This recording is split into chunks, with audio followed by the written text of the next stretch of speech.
Now, we've all gotten those sketchy text messages, eventually asking for our passwords or money.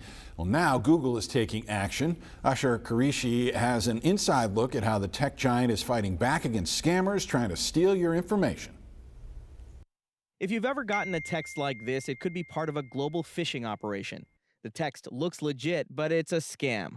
Google says these fake stuck package or unpaid toll messages are part of a massive criminal network called Lighthouse that's stolen information through phishing and smishing scams, in which recipients are tricked into revealing personal and sensitive information. These scammers ended up compromising anywhere from 15 to 100 million potential credit cards within the U.S. and impacted, at our current estimates, over 1 million victims. Halima Delane Prado is the general counsel for Google. She told us in an exclusive interview the company filed what it calls a first-of-its-kind lawsuit under the RICO Act, typically used to take down organized crime rings. The case targets unknown operators listed as John Does 1 through 25, who allegedly built a phishing-as-a-service platform to power mass text attacks. Would this suit help victims recover any losses?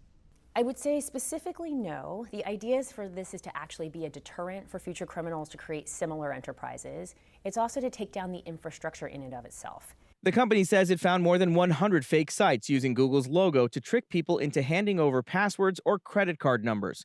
According to its complaint, Google estimates the group has stolen sensitive information linked to tens of millions of credit cards in the U.S. alone.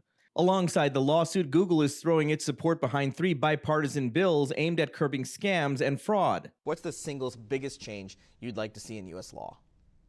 I'd actually like to see more support for our law enforcement agencies. They need a lot of tooling, tools, tracking to actually help them combat this globally.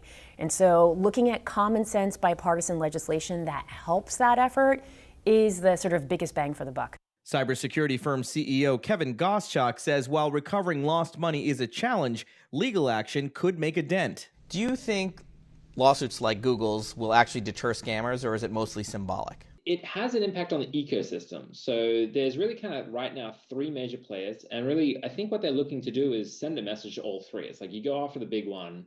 If you can take it down effectively, and the other 2 start second guessing, hey, should we be in this business or should we get out of this business?